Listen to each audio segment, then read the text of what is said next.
Infinite में आप सभी का बहुत-बहुत स्वागत है। तो कैसे हैं आप सब? बहुत अच्छे होंगे। तो चलिए आज फिर से आपके प्रश्नों के सवाल दिए जाएँ, आप पूछते जाएँ और मैं जवाब देती जाऊँ। तो आपके सवाल इस तरह से हैं, आज 2-3 सवाल लूँगी, जिनके जवाब थोड़े से बड़े हैं इस वजह से। और सबसे पहले सवाल है सविता जी का।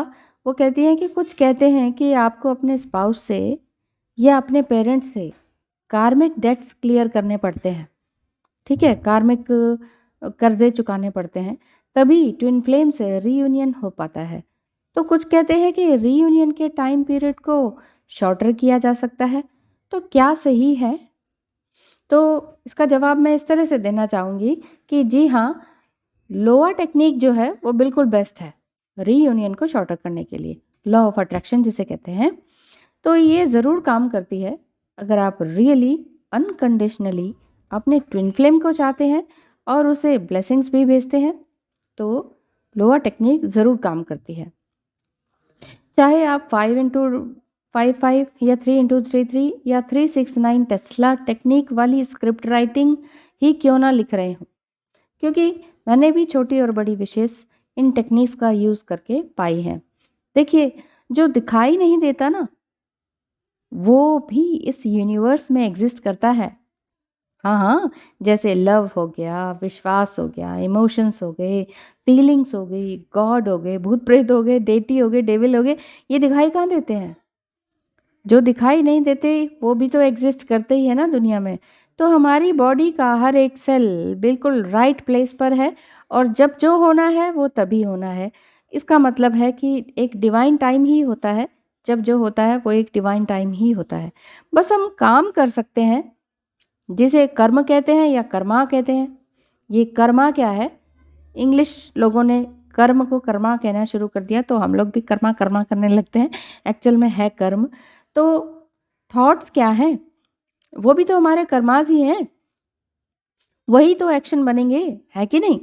जो हमारे कर्म है, कर्म का मतलब ही तो एक्शन है। तो जो हम सोच रहे हैं, वही तो हम करते हैं फिर कि नहीं आज तो मैंने ना उसकी धुनाई कर देनी है, तो फिर हम उसकी जाके धुनाई कर देते हैं जिसके बारे में भी सोचा हो। तो ये एक्शन हो गया ना, मेरे कहने का मतलब है। So every thought matter, so stay positive and in the moment, no past no future. जब आप ना तो पास्ट में ज़्यादा जाएंगे कि उसने ये कहा, उसने ये किया, उसने वो कहा, या अपने कार्मिक के बारे में ही सोचते रहें, अपने कार्मिक पेरेंट्स को ही कोसते रहें, अपने कार्मिक स्पाउस को ही कोसते रहें, रीयूनियन का तो आप भूल जाइए। या फिर आप सिर्फ कार्मिक पेरेंट्स और कार्मिक स्पाउस को साइड करके ये सोचते रहें रीयूनियन रीयूनियन कब होगा, कब वो मुझे कॉल करेंगे, कब वो मुझे मैसेज करेंगे, कब मैं उनके पास जाऊंगी, कब वो मेरे पास आ जाएं, कुछ ऐसा जादू हो जाए, हम दोनों एक हो जाएं। मतलब फैंटेसी में जीने का मतलब नहीं है ट्विन फ्लेम जर्नी, और ना ही पास्ट में विक्टिमाइज होने का ट्विन फ्लेम जर्नी का कोई उद्देश्य है। तो मेन उद्देश्य यही है कि हम प्रेजेंट में रह सकें, प्रेजेंट टेंस का यूज़ करना है। आज के दिन क्या है, हम ये हमें पता करना है, उस मोमेंट में जीना है जो आज है। जो कल हुआ, जिसने भी गलत किया वो अपनी अपनी जीवन को भुगतेगा, वो अपने अपने कर्मों को भुगतेगा, ठीक है ना? उसके बारे में सोचने की ज़रूरत नहीं है कि उसे उसके कर्मों की सज़ा मिलेगी या नहीं। मिलती है, सबको मिलती है, आपको मिल रही है पिछले जन्म के कर्म की सज़ा, मिल ही रही है ना। तभी तो इतना सेपरेशन है, इतना पेन है, इतना सफरिंग है बचपन से लेके। तो ऐसे ही जो जो जानबूझ के गलत करते हैं, जो जानबूझ के दूसरों के लिए गड्ढे खोदते हैं, उनको तो सज़ा मिलती ही मिलती है। उनके बारे में क्या सोचना है? उनके बारे में सोचने का मतलब ये है कि हमने उनके कर्म ले लिए, बुरे कर्म, और अपने अच्छे कर्म उनको दे दिए, क्योंकि हम दिन रात उनके बारे में सोच रहे हैं। इसीलिए प्रेजेंट में रहें, ना तो आगे फैंटेसी में जिए, ना फ्यूचर की तरफ ज़्यादा देखें, ना ही पास्ट की तरफ। तो अच्छी चीज़ें तभी होंगी जब आप यही रूल फॉलो करेंगे, ठीक है? कार्मिक लोग आपके पास्ट लाइफ कर्मा से ही मिलते हैं, जो आपने पास्ट ह्यूमन लाइफ बनाई थी, झेली थी, किए थे वहाँ पर कर्म, उसके अकॉर्डिंग जो आपके कर्मास इकट्ठे हुए, वही कर्म को रीपे करने के लिए आप यहाँ पर री इनकारनेटेड हुए हैं और उन्हीं लोगों के साथ रिश्ते बने हुए हैं। मान लीजिए जैसे कोई पेरेंट्स हैं हमारे और वो कार्मिक हैं और पिछले जन्म में वो हमारे फ्रेंड्स रहे हों या सिबलिंग्स रहे हों और हमने उन्हें ऐसा दबा के रखा, हमने उनको नार्सिसिस्टिक बिहेव किया, तो जो कि आज वो एज ए पेरेंट बन के आ गए। अब पेरेंट्स हैं तो उनको हम कुछ कह नहीं सकते, मार नहीं सकते, कुछ नहीं कर सकते, तो सहना पड़ता है, रिपे करना पड़ेगा वो सारी चीज़ें। अगर आपने किसी को किसी जन्म में दबाया है, पुश किया है, तंग किया है, गड्ढे पे धकेला है, तो अगला जन्म ऐसा ही मिलेगा आपको, आप उल्टा हो जाएंगे, रिवर्स हो जाएगी कहानी। तो यही है पास्ट लाइफ कर्मा से हमें ये सारे कार्मिक लोग मिलते हैं और यही कार्मिक लोग कुछ ना कुछ हमें लेसन ज़रूर सिखाते हैं। अब हम उनसे लेसन सीखते जाएं और अवेयर रहें, आंखें खुली रखें, बिल्कुल चौकन्ना रहना है और हेल्दी बाउंड्रीज क्रिएट करते जाना है। ये सोचना है कि हाँ, ये कार्मिक रिलेशनशिप तो है ही, उन्हें हम गलत नहीं कह सकते, गलत कह के गलत करके फिर से एक नेगेटिव कर्म को इकट्ठा नहीं कर सकते, नहीं तो फिर से इन्हीं लोगों के साथ अगले जन्म में फिर से दोबारा से आना पड़ेगा।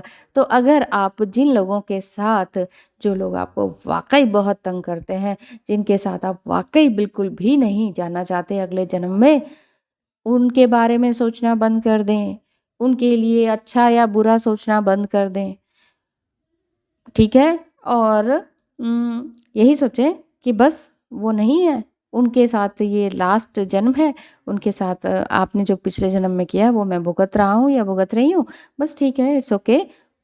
इसके बाद अब हम आगे नहीं मिलेंगे, नहीं तो ये कर्मास इकट्ठे होते चले जाएंगे और नेक्स्ट जन्म में फिर से आ जाएंगे। तो मेरे कहने का मतलब है रीयूनियन को शॉर्टर किया जा सकता है लोअर टेक्निक से।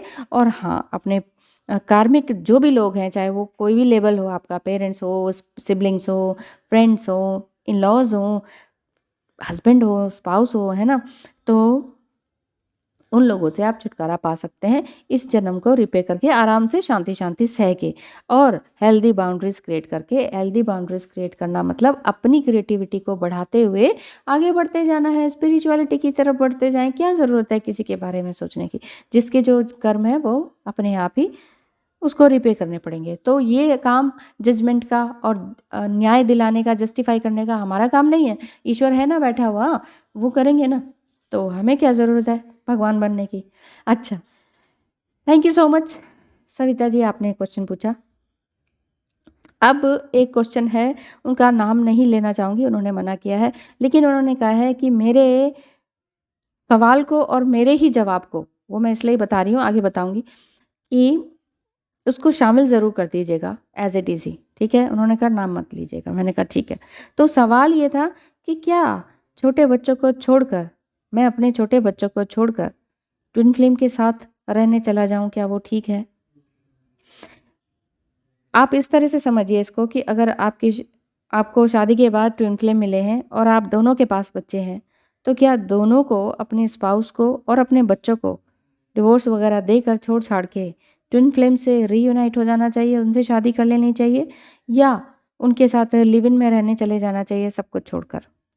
क्योंकि असली खुशी, आपकी असली काउंटर पार्ट आपका ट्विन फ्लेम है, प्रेजेंट स्पाउस नहीं है, प्रेजेंट बच्चे नहीं है, तो क्या इनको छोड़कर चले जाना अच्छा है? क्योंकि मेन उद्देश्य रीयूनाइट है। तो बताइए क्या सही है? तो जिन्होंने ये सवाल पूछा था, उन्होंने खुद ही आंसर इस तरह से दिया। क्यों? क्योंकि मैंने सवाल पर सवाल पूछ लिया था कि आपको क्या लगता है कि आपको ऐसा करना बेटर रहेगा? आपके बच्चे के लिए, उसकी वेलबींग के लिए ये बहुत अच्छा रहेगा? तो जब मैंने यही सवाल पूछा, तो उनका जवाब था कि हालाँकि मैं अपनी वाइफ़ से खुश तो हूँ, खुश इन द सेंस कि वो अच्छी लेडी है, रिस्पॉन्सिबल है, बच्चे की भी अच्छे से टेक केयर करती है, जॉब भी करती है, बट मुझे वाइफ़ से कभी अफेक्शन हुआ ही नहीं, कभी कोई इमोशनल अटैचमेंट हुआ ही नहीं, कभी कुछ फिज़िकली उनके साथ रहने का कभी मन नहीं हुआ। तो ये शादी एक कॉन्ट्रैक्ट की तरह लगती है मुझे। मैं उसे अपनी ट्विन फ्लेम जैसा प्यार नहीं कर सकता हूँ। मैं सिर्फ़ और सिर्फ़ अपनी ट्विन फ्लेम के लिए हूँ, जो कि मुझे शादी और बच्चे के बाद मिली, है ना? शादी और बच्चे हो गए थे, उसके बाद मैं अपनी ट्विन फ्लेम से मिला हूँ। तो मुझे सिर्फ़ और सिर्फ़ अपनी ही ट्विन फ्लेम के साथ सुकून मिलता है, चाहे वो मेरे साथ कैसा भी बिहेव करे।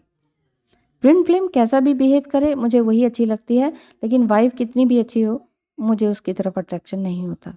लेकिन जब बच्चे की छोड़ने की बात आती है, एक बार तो मुझे लगता है चलो मैं वाइफ़ को छोड़ भी दूँ, उसे भी ये कह दूँ, बुरी तरीके से नहीं, मतलब आराम से ये कह दूँ कि म्यूचुअल अंडरस्टैंडिंग के साथ कि तुम्हें भी जो अच्छा लगता है तुम वहाँ चली जाओ। लेकिन अगर ऐसे में भी अगर वाइफ़ मुझे ही पसंद करती हो 3D लाइफ़ में, तो मैं उसका दिल दुखा के क्या कर सकता हूँ? ये उन्होंने कहा। अब आगे उन्होंने कहा, लेकिन जब बच्चों को छोड़ने की बात आती है, तो मैं काँप जाता हूँ। मैंने पूछा ऐसा क्यों? तो उन्होंने कहा क्योंकि मैं समझ सकता हूँ कि एक बच्चे के लिए पेरेंट का होना या मदर का या फादर का होना कितना ज़रूरी है। फिर उन्होंने आगे बताया कि जब हम बहुत छोटे-छोटे थे, हम 4 भाई थे, हम चारों भाइयों को हमारे पिताजी यूँ ही छोड़कर चले गए थे। यूँ ही छोड़कर चले गए थे किसी और के लिए। जबकि हम 4 बेटे थे, बेटों को कौन छोड़ता है? चारों भाइयों को छोड़कर चले गए थे और हम आज तक स्ट्रगल ही करते रह गए और इतनी स्ट्रगलफुल लाइफ बिताई है कि मैं बता नहीं सकता हूँ। लेकिन महसूस मैंने यही किया है कि बिना फादर के या बिना किसी एक पेरेंट के लाइफ कैसी होती है, कितनी हेल हो जाती है। हर कदम पे सवाल होते हैं, ताने होते हैं, दूसरों की क्वेश्चन भरी निगाहें होती हैं। तो मैं उस दंश को आज तक अपनी आत्मा में महसूस करता हूँ और अगर मैं ये सोचता हूँ कि आज मैं भी उसी राह पे चलूँ, तो नो वे, कहते हैं मैं बिल्कुल भी मैं इस काम को नहीं करना चाहूँगा। मैं काँप जाता हूँ कि मेरे बेटे को कैसा लगेगा? मेरा 4 साल का बेटा है बता रहे थे, तो उसे कैसा लगेगा कि मैं तो उसके लिए फ़ादर हूँ, वो मुझे अच्छा लगता है, वो मेरा बच्चा है, मैं उसके लिए करता हूँ, मैं उसके लिए रिस्पॉन्सिबिलिटी निभाता हूँ। लेकिन मैं उसे यूँ ही छोड़ के चला जाऊँ क्योंकि मेरे पास अब ट्विन फ्लेम है। तो बस यही सोच के मैं रुक जाता हूँ कि मेरे बच्चे को ऐसा कैसा लगेगा? उसका जीवन कैसा जाएगा बिना फ़ादर के? मैं ट्विन फ्लेम को ही चाहता हूँ, वो जहाँ भी रहे, जिससे भी शादी करे, इट्स ओके। अब मान लीजिए उनकी तो ये था इनके केस में ये था कि उनकी जो ट्विन फ्लेम है वो अनमैरिड थी। लेकिन वो ये चाहते थे, उनसे भी यही कहते थे कि तुम कहीं और शादी कर लो, सोलमेट मिल जाते हैं, अच्छे मिल जाते हैं, उनसे शादी कर लो। लेकिन उनका भी मन नहीं है कि शादी कैसे कर लें, ट्विन फ्लेम से ही करनी है। लेकिन बात यही आती है ना कि ट्विन फ्लेम से ही शादी हो, मिलने के बाद भी, यूनियन के बाद भी, ये पॉसिबिलिटी बहुत कम है, बहुत कम चांसेस होते हैं। तो ऐसे में क्या होता है कि सोसाइटी का और पेरेंट्स का प्रेशर बढ़ जाता है कि इतनी बड़ी हो गई हो, जॉब हो गई, सब कुछ हो गया, अब तो शादी कर लो। तो प्रेशर बढ़ता जाता है, कल को एज बहुत बढ़ जाती है तो खुद ही मन में आता है कि क्या मैं हमेशा इसी तरह से अकेली रहूँगी? ठीक है, मेरे पास जॉब है, सब कुछ है। क्या मैं हमेशा अकेली रहूँगी? मैंने शादी भी नहीं करी। अब मेरे पास इस तरह के कोई डिवोर्सी, कोई कुछ, कोई बच्चे वाले, इनके मैरिज प्रपोज़ल आ रहे हैं। तो मतलब बहुत ज़्यादा कठिन स्थिति हो जाती है ट्विन फ्लेम के ना मिलने पर भी और मिल जाने पर भी। मिल जाना मतलब मिल तो गए हैं लेकिन वो मैरिड हैं, ऑलरेडी मैरिड हैं और बच्चे हैं। तो फिर उन्होंने आगे कहा कि इट्स ओके, लाइफ है, मैं किसी को रोक नहीं सकता हूँ क्योंकि उनकी अनमैरिड थी ट्विन फ्लेम। तो उन्होंने कहा कि ठीक है, मैं उनको यही कह रहा हूँ कि तुम भी शादी कर सकती हो, लेकिन हम अपना सोल पर्पस पूरा करेंगे, जो भी हमारा सोल पर्पस है, हम मिलते रहेंगे, लेकिन सिर्फ फिजिकल के लिए नहीं, हम प्यार से मिलते रहेंगे, अनकंडीशनल लव हमारा है ही बना हुआ है। तुम अपनी लाइफ जियो अब, क्योंकि 3D भी तो एक अपनी लाइफ है, उसमें भी तो जीना ज़रूरी है। ऐसा उनकी सोच है, वो ये बता रहे हैं। तो बट प्यार करने में तो कोई पाबंदी नहीं है ना, वो उन्होंने ऐसा कहा मुझे कि हाँ, मैं प्यार तो उसे ही करता रहूँगा। प्यार करने से तो ना तो ट्विन फ्लेम मुझे रोक सकती है, ना मेरी वाइफ़ मुझे रोक सकती है। प्यार तो मैं उसे ही करूँगा, लेकिन मेरी जो रिस्पॉन्सिबिलिटी है बीवी बच्चों के प्रति वो मैं निभाऊँगा और जो ट्विन फ्लेम की रिस्पॉन्सिबिलिटी बनती है इस 3D वर्ल्ड में अपने पेरेंट्स के प्रति, अपने स्पाउस के प्रति, अगर वो करना चाहे शादी, तो मैं उसके लिए बिल्कुल रेडी हूँ, फ्री हूँ कि उसको फ्री छोड़ रखा है क्योंकि मैं उससे प्यार करता हूँ, ऐसे उन्होंने कहा। तो आगे उन्होंने कहा कि तो मैं उसे अनकंडीशनल लव करता रहूँगा, भेजता रहूँगा और अपनी रिस्पॉन्सिबिलिटी भी निभाता रहूँगा। तो ये उन्होंने सवाल पूछा और मेरे ही सवाल पे सवाल करने के बाद उनका इस तरह का जवाब था। मतलब ठीक थे, वो समझे हुए थे पहले से ही, देख रखा था उन्होंने ये सारी चीज़ें, तो वो समझ गए थे कि उन्हें अब किस तरह से रहना है। अच्छा, अब अगला सवाल आया है ऋचा का, दिल्ली से, जिन्होंने उसमें पूछा है कि कार्मिक सोलमेट या फॉल्स ट्विन फ्लेम कब हमारी लाइफ में एंटर करते हैं? प्रॉपर जवाब इसका तो इसी तरह से मैं दे सकती हूँ कि थैंक यू ऋचा जी, पहले तो आपका सवाल करने के लिए। जब आप किसी को चेज़ नहीं करते होते और सिंगल होते हैं, तब कार्मिक सोलमेट या फॉल्स ट्विन फ्लेम एंटर कर सकते हैं। कर सकते हैं, ज़रूरी नहीं है कि करते ही करते हैं, तो कर सकते हैं। और पहली बात तो यही है कि फॉल्स ट्विन फ्लेम कोई शब्द है नहीं, पर फॉल्स ट्विन फ्लेम इसलिए कहा जाता है कि लगता ऐसा है कि यार यही है, इन्हीं की तो तलाश थी, लेकिन वो गलत साबित होते हैं, इसलिए उनको फॉल्स ट्विन फ्लेम का कॉन्सेप्ट दे रखा है, नाम दे रखा है।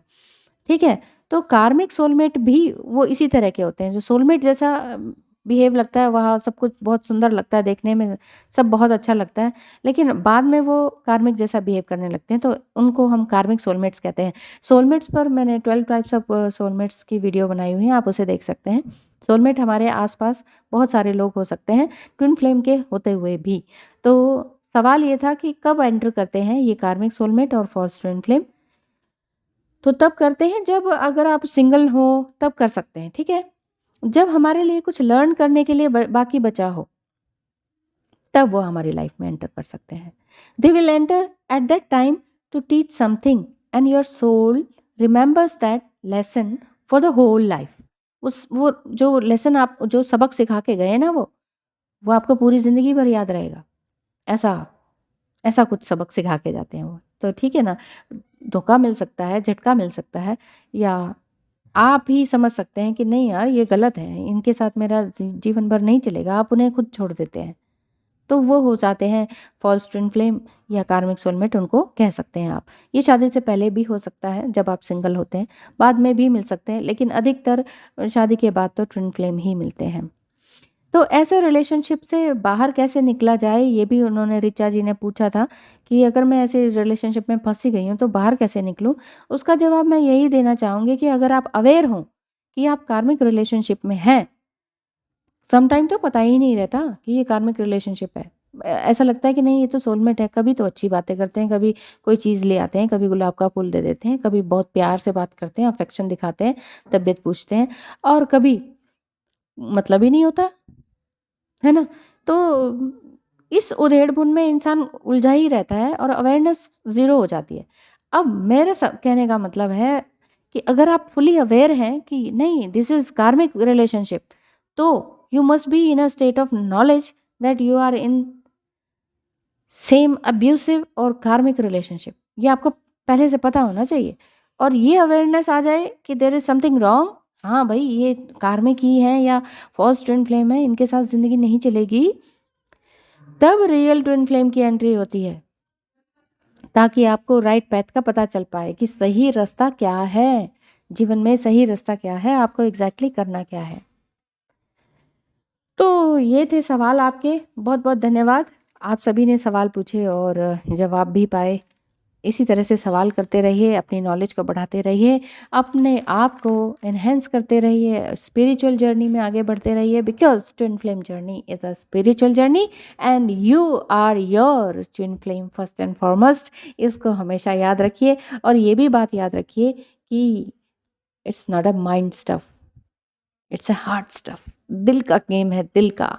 तो thank you so much for watching. ध्यान रखिए अपना और अपनों का। धन्यवाद।